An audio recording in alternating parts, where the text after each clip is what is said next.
Hello everyone, it's Sean from Sean's Travels, and this is my packed up apartment ready to be put on the moving truck tomorrow, and off I go to Wasaga Beach. So this is the state of the bedroom as it stands now.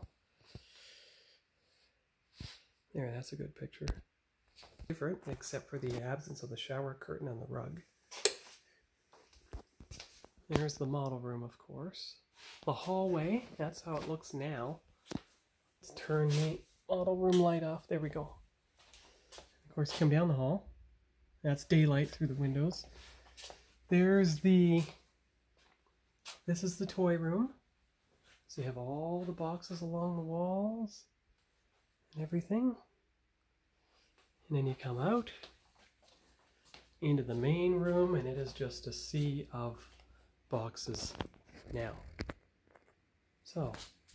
So that's all for now from Sean's Travels, and we'll pick this up again next week when I arrive in Wasaga Beach. Bye-bye.